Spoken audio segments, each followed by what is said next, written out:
जय हिंद बच्चों। कक्षा 9वीं अध्याय 13 पृष्ठीय क्षेत्रफल और आयतन के इस दूसरे वीडियो में हम ठोस आकृतियों जैसे घनाभ, घन, बेलन, शंकु और गोले का आयतन ज्ञात करने का अध्ययन करेंगे। इसी अध्याय 13 के प्रथम वीडियो में हमने इन्हीं ठोस आकृतियों के पृष्ठीय क्षेत्रफल का सूत्र स्थापित किया था तथा इनका पृष्ठीय क्षेत्रफल ज्ञात करना सीखा था। आज इस वीडियो में हम इन ठोस आकृतियों का आयतन ज्ञात करना सीखेंगे। जैसा कि हम जानते हैं कि किसी ठोस वस्तु द्वारा घेरे गए स्थान की माप को उस ठोस आकृति का आयतन कहते हैं।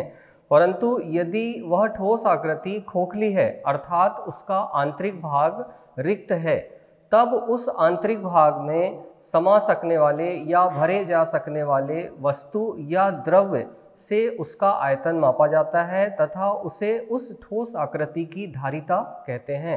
अतः हम कह सकते हैं कि किसी ठोस आकृति का आयतन उसके द्वारा घेरे गए स्थान की माप से होता है, और यदि ठोस वस्तु का आंतरिक भाग रिक्त है तो उस आंतरिक भाग में समा सकने वाले वस्तु या द्रव्य को उस ठोस वस्तु की धारिता कहते हैं। आज इस वीडियो में हम 5 ठोस आकृतियां घनाभ, घन, बेलन, शंकु तथा गोले का आयतन या उसकी धारिता ज्ञात करने का अध्ययन करेंगे। आइए बच्चों शुरू करते हैं। आज इस वीडियो में ठोस आकृतियों के आयतन ज्ञात करने के लिए हमारे सीखने के उद्देश्य हैं: पहला, घनाभ और घन का आयतन ज्ञात करना। दूसरा, बेलन का आयतन ज्ञात करना। तीसरा, लंबवृत्तीय शंकु का आयतन ज्ञात करना। एवं अंत में गोले एवं अर्धगोले का आयतन ज्ञात करना। सबसे पहले घनाभ की परिभाषा से शुरुआत करते हैं। घनाभ एक ऐसी त्रिआयामी अर्थात 3 डायमेंशनल आकृति होती है जिसके 6 आयताकार फलक होते हैं, जैसा कि चित्र में दिखाया गया है। घनाभ के अच्छे उदाहरण माचिस, पुस्तक, ईंट इत्यादि होते हैं। घनाभ में 3 विमाएं होती हैं: लंबाई, चौड़ाई और ऊंचाई, जिन्हें हम क्रमशः L, B और H द्वारा प्रदर्शित करते हैं। घनाभ के आयतन का अर्थ क्या होता है, आइए समझते हैं। घनाभ के आयतन का अर्थ उस घनाभ द्वारा घेरे गए स्थान की माप से होता है। जैसा कि चित्र में दिखाया गया है, यदि प्रत्येक आयत का क्षेत्रफल A है तथा जिस ऊंचाई तक आयतों का ढेर लगाया गया है वह H है और घनाभ का आयतन V है, तब उस घनाभ द्वारा घेरे गए क्षेत्र का आयतन बराबर प्रत्येक आयत द्वारा घेरे गए क्षेत्र का क्षेत्रफल गुणित ऊंचाई से प्राप्त होगा। अतः घनाभ का आयतन बराबर हम लिख सकते हैं आधार का क्षेत्रफल गुणित ऊंचाई। आधार का क्षेत्रफल लंबाई गुणित चौड़ाई से दिखाया जाता है। अतः घनाभ का आयतन होगा L गुणित B गुणित H, जहाँ L, B और H घनाभ की लंबाई, चौड़ाई और ऊंचाई है। आयतन के मात्रक को घन इकाई लिया जाता है। एक उदाहरण से इसे समझते हैं। माचिस की डिब्बी की माप 4 सेंटीमीटर गुणित 2.5 सेंटीमीटर गुणित 1.5 सेंटीमीटर है। ऐसी 12 डिब्बों के एक पैकेट का आयतन क्या होगा? आइए इसका हल देखते हैं। हम जानते हैं कि घनाभ का आयतन बराबर L गुणित B गुणित H होता है, जहां L, B और H घनाभ की लंबाई, चौड़ाई और ऊंचाई है। माचिस की डिब्बी का आकार घनाभ का होता है। प्रश्न में लंबाई L बराबर 4, चौड़ाई B बराबर 2.5 तथा ऊंचाई H बराबर 1.5 सेंटीमीटर दिया है। अतः आयतन के सूत्र में L, B, H का मान रखकर हल करने पर हमें प्राप्त होता है माचिस की एक डिब्बी का आयतन बराबर 4 गुणित 2.5 गुणित 1.5 अर्थात 15 घन सेंटीमीटर। अब 12 माचिस की डिब्बी के एक पैकेट का आयतन हो जाएगा 12 गुणित 15 अर्थात 180 घन सेंटीमीटर। अब घन की परिभाषा समझते हैं। जैसा कि चित्र में दिखाया गया है, घन एक ऐसी त्रिआयामी आकृति को कहा जाता है जिसकी लंबाई, चौड़ाई एवं ऊंचाई समान होती है, जिसका प्रत्येक फलक वर्गाकार होता है। लूडो खेलने वाला डाइस तथा क्यूबिक इसके उदाहरण हैं। इसकी भी 3 विमाएं होती हैं, लंबाई, चौड़ाई, ऊंचाई, लेकिन घन में तीनों विमाएं समान होती हैं, जिन्हें हम A से दर्शाते हैं। घन के आयतन का अर्थ उस घन द्वारा घेरे गए स्थान की माप से होता है। अतः घन का आयतन A गुणित A गुणित A अर्थात A⁻3, जहाँ A घन की लंबाई, चौड़ाई और ऊंचाई है। हम जानते हैं आयतन के मात्रक को घन इकाई लिया जाता है। एक उदाहरण देखिए, यदि एक घन का किनारा 12 सेंटीमीटर है अर्थात लंबाई, चौड़ाई तथा ऊंचाई क्रमशः 12 सेंटीमीटर दी गई है, तो इस घन का आयतन ज्ञात कीजिए। आइए इसका हल देखें। हम जानते हैं कि घन का आयतन बराबर A⁻3, जहाँ A घन की लंबाई, चौड़ाई और ऊंचाई है। आयतन के सूत्र में A का मान रखकर हल करने पर हमें प्राप्त होता है 12⁻3 अर्थात 12 गुणित 12 गुणित 12 अर्थात 1728 घन सेंटीमीटर इस घन का आयतन होगा। आपकी प्रश्नावली 13.5 का प्रश्न 2 समझते हैं। एक घनाभ के आकार की पानी की टंकी 6 मीटर लंबी, 5 मीटर चौड़ी और 45 मीटर गहरी है। इसमें कितने लीटर पानी आ सकता है, जबकि 1 घन मीटर बराबर 1000 लीटर दिया हो। आइए बच्चों, इस प्रश्न का हल ग्रीन बोर्ड पर समझने की कोशिश करते हैं। प्रश्न 2 में हमें दिया गया है एक घनाभ आकार की पानी की टंकी 6 मीटर लंबी, 5 मीटर चौड़ी और 4.5 मीटर गहरी है। इसमें कितने लीटर पानी आ सकता है। आइए बच्चों, इसका हल देखते हैं।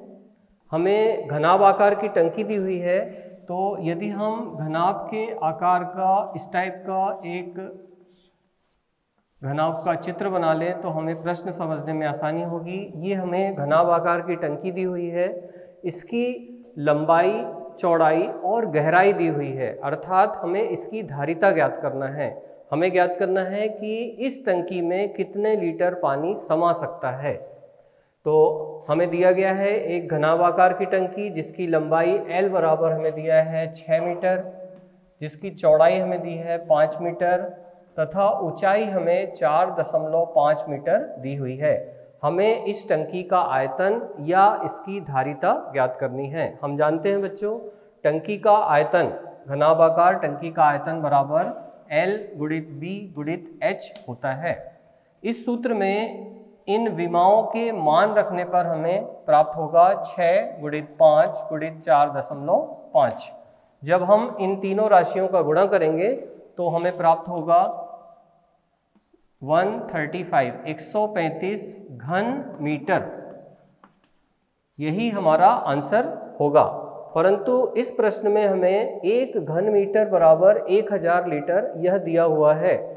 इसे देने का अर्थ यह है कि हमें हमारा जो उत्तर है वह लीटर में देना है। इसलिए यदि हम आंसर घन मीटर में लिखकर छोड़ते हैं तो हमारे मार्क्स कम हो सकते हैं। तो अभी हमने जो टंकी की धारिता या आयतन ज्ञात किया है वो हमें 135 घन मीटर प्राप्त हुआ है। इसे हमें लीटर में बदलना पड़ेगा। अतः हम लिख सकते हैं टंकी में समाहित होने वाले पानी का आयतन बराबर 135 घन मीटर। चूंकि 1 घन मीटर बराबर 1000 लीटर होता है, तो 135 घन मीटर बराबर 135 गुणित 1000 अर्थात 1,35,000 लीटर पानी इस टंकी में समा सकता है। यही हमारा इस प्रश्न का उत्तर होगा। एक अन्य प्रश्न आपकी प्रश्नावली 13.5 का प्रश्न क्रमांक 4। प्रश्न है, 8 मीटर लंबा, 6 मीटर चौड़ा और 3 मीटर गहरा एक घनाभ के आकार का गड्ढा खुदवाने में रुपए 30 प्रति घन मीटर की दर से होने वाला व्यय ज्ञात कीजिए। आइए बच्चों, इस प्रश्न का हल भी ग्रीन बोर्ड पर समझते हैं।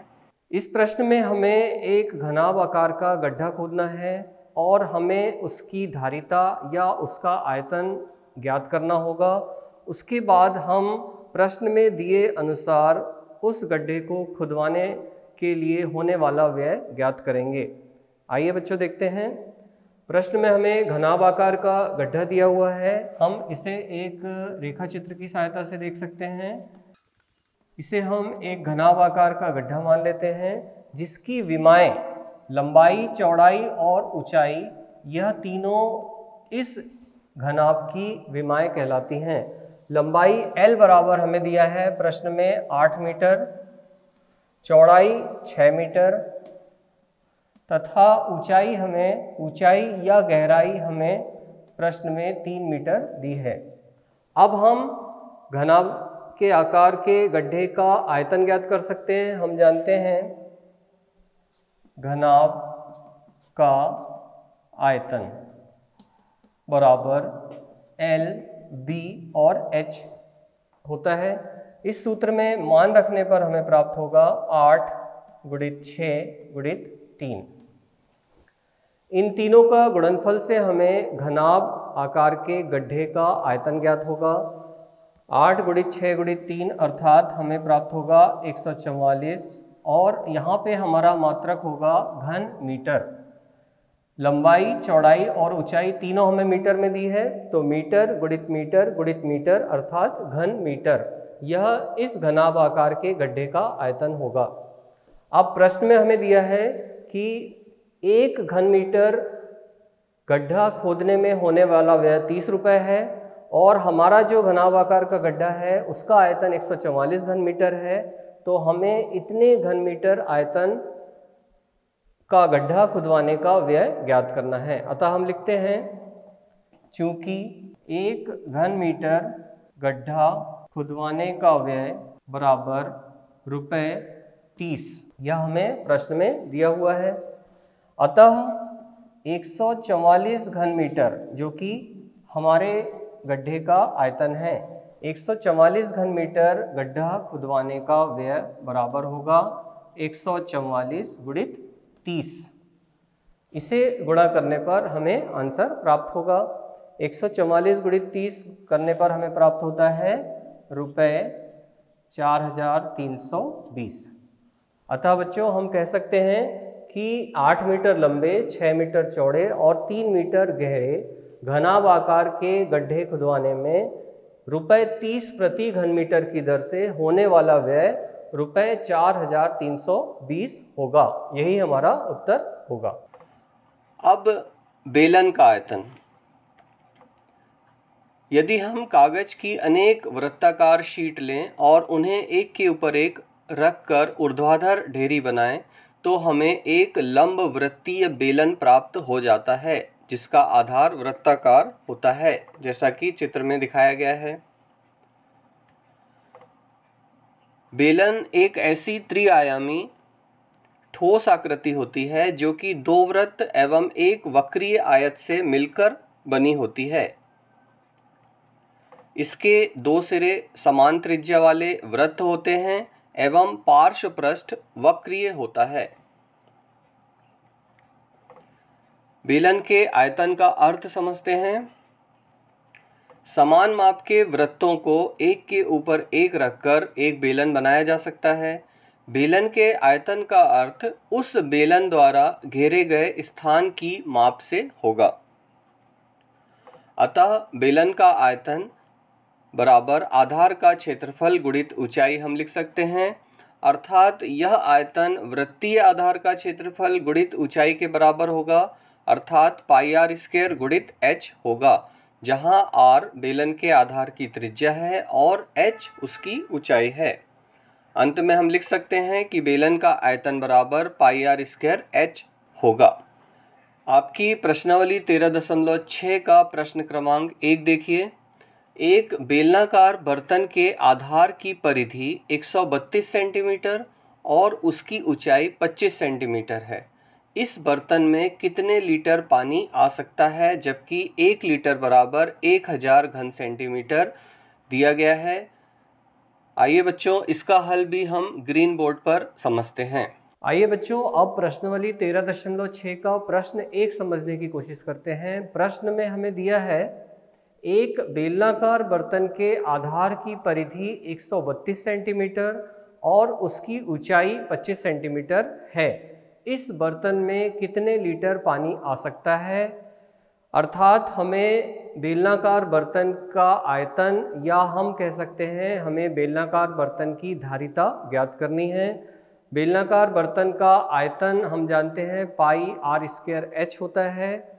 एच का मान हमें प्रश्न में 25 सेंटीमीटर दिया है, परंतु त्रिज्या आर का मान हमें नहीं दिया है। तो आयतन ज्ञात करने के लिए पहले हमें त्रिज्या आर का मान ज्ञात करना होगा। त्रिज्या आर का मान ज्ञात करने के लिए हमें प्रश्न में बेलन के आधार की परिधि दी हुई है। तो हम सबसे पहले लिखते हैं एक बेलनाकार बर्तन हमें दिया हुआ है जिसके आधार की त्रिज्या हम मान लेते हैं कि 8 सेंटीमीटर है। यह प्रश्न में हमें नहीं दिया है, परंतु हमें प्रश्न में बेलन के आधार की परिधि दी हुई है जो कि 132 सेंटीमीटर है। हम जानते हैं बच्चों कि बेलन का आधार एक वृत्त होता है जिसकी परिधि 2 पाई आर होती है, अर्थात 2 पाई आर बराबर 132 सेंटीमीटर हमें दिया हुआ है। इसमें पाई का मान 22/7 रखने पर हमें प्राप्त होगा 2 गुणित 22/7 गुणित आर बराबर 132। इसे हल करने पर हमें आर अर्थात बेलनाकार बर्तन की त्रिज्या ज्ञात होगी। इसे हल करने पर हमें आर बराबर प्राप्त होता है 21 सेंटीमीटर। आयतन ज्ञात करने के लिए पहले हमें बेलनाकार बर्तन की त्रिज्या ज्ञात होना आवश्यक है। आधार की परिधि की सहायता से हमने बेलनाकार बर्तन की त्रिज्या आर का मान 21 सेंटीमीटर ज्ञात कर लिया। प्रश्न में हमें बेलन की ऊंचाई h बराबर 25 सेंटीमीटर दिया हुआ है। अब हमारे पास बेलनाकार बर्तन की दोनों विमाओं का मान, ऊंचाई तथा त्रिज्या का मान प्राप्त है। अब हम बेलनाकार बर्तन की धारिता या आयतन ज्ञात कर सकते हैं। हम जानते हैं धारिता का सूत्र होता है पाई आर स्क्वायर एच। इस सूत्र में मान रखने पर पाई बराबर हम रखते हैं 22/7, आर का मान है 21 गुणित 21 तथा एच का मान है 25। इसे हल करने पर हमें बेलनाकार बर्तन की धारिता ज्ञात हो जाएगी। त्रिज्या आर का मान हमें 21 सेंटीमीटर प्राप्त हो जाता है, ऊंचाई एच बराबर हमें 25 सेंटीमीटर दी है, अतः बेलनाकार बर्तन की धारिता या आयतन बराबर पाई आर स्क्वायर एच। इस सूत्र में मान रखने पर हमें 34,650 घन सेंटीमीटर बेलनाकार बर्तन की धारिता या आयतन ज्ञात हो जाता है। इसे हमें लीटर में बदलना होगा। लीटर में बदलने के लिए 34,605 बटे यदि हम 1000 कर देते हैं तो यह मान लीटर में बदल जाएगा, जो कि हो जाएगा 34.65 लीटर। यही हमारे इस प्रश्न का उत्तर होगा। अब लंबवृत्तीय शंकु। एक समकोण त्रिभुज ABC जिसका कोण B समकोण हो को एक लंब भुजा AB के अनुदिश यदि घुमाया जाए तो इस प्रकार बनने वाली आकृति लंबवृत्तीय शंकु कहलाती है। चित्र में देखिए, एक समकोण त्रिभुज ABC है, कोण B समकोण है। AB के अनुदिश यदि इसे घुमाते हैं तो हमें लंबवृत्तीय शंकु की आकृति प्राप्त हो जाती है। आइसक्रीम का कोन इसका उदाहरण है। बिंदु A इस लंबवृत्तीय शंकु का शीर्ष कहलाता है, AB इसकी सीधी ऊंचाई कहलाती है और BC आधार की त्रिज्या होती है, जबकि AC इस शंकु की तिर्यक ऊंचाई कहलाती है। अर्थात शंकु में 3 विमाएं होती हैं, ऊंचाई, तिर्यक ऊंचाई और त्रिज्या। शंकु की ऊंचाई, त्रिज्या और तिर्यक ऊंचाई को क्रमशः h, r और l से व्यक्त किया जाता है। एक लंबवृत्तीय शंकु का आयतन। आइए समझते हैं। चित्र में एक ही आधार और त्रिज्या के एवं एक ही ऊंचाई वाले बेलन और शंकु दिए गए हैं। यदि हम शंकु को रेत से एक बार भरकर इस रेत को बेलन में डालते हैं तो हम देखते हैं कि इससे बेलन का कुछ भाग भर गया है। यह प्रक्रिया 3 बार करने पर हम पाते हैं कि बेलन पूरी तरह रेत से भर गया है, जैसा कि चित्र में दिखाया गया है। इस प्रयोग से यह निष्कर्ष निकलता है कि 3 शंकुओं का आयतन बेलन के आयतन के बराबर है, अर्थात यदि शंकु और बेलन की त्रिज्या और ऊंचाई समान हो तो शंकु का आयतन बेलन के आयतन का 1/3 होता है। अतः शंकु का आयतन बराबर 1/3 पाई आर स्क्वायर एच, जहाँ आर आधार की त्रिज्या और एच शंकु की ऊंचाई है। आपकी प्रश्नावली 13.7 का प्रश्न 3 समझते हैं। एक शंकु की ऊंचाई 15 सेंटीमीटर है। यदि इसका आयतन 1570 घन सेंटीमीटर है तो इसके आधार की त्रिज्या ज्ञात कीजिए। इस प्रश्न का हल भी हम ग्रीन बोर्ड पर समझने की कोशिश करते हैं। प्रश्न में हमें शंकु के आधार की त्रिज्या ज्ञात करनी है, जिसे हम r सेंटीमीटर मान लेंगे। शंकु की ऊंचाई 15 सेंटीमीटर हमें दी हुई है। शंकु के आयतन का सूत्र हम जानते हैं। इसकी सहायता से हम शंकु के आधार की त्रिज्या ज्ञात करेंगे। यदि हम इसका रेखा चित्र बनाना चाहें तो हम इस प्रकार से इसका शंकु का रेखा चित्र बना सकते हैं। शंकु के आधार की त्रिज्या हम r माने हैं तथा इसकी ऊंचाई h बराबर 15 सेंटीमीटर हमें प्रश्न में दिया गया है। शंकु के आधार की त्रिज्या r सेंटीमीटर हमने मान ली है। शंकु की ऊंचाई h बराबर 15 सेंटीमीटर हमें दी हुई है। शंकु के आयतन का सूत्र हम जानते हैं 1/3 पाई आर स्क्वायर एच होता है। इस सूत्र में मान रखने पर 1/3 पाई का मान हम इसमें 3.14 लेते हैं।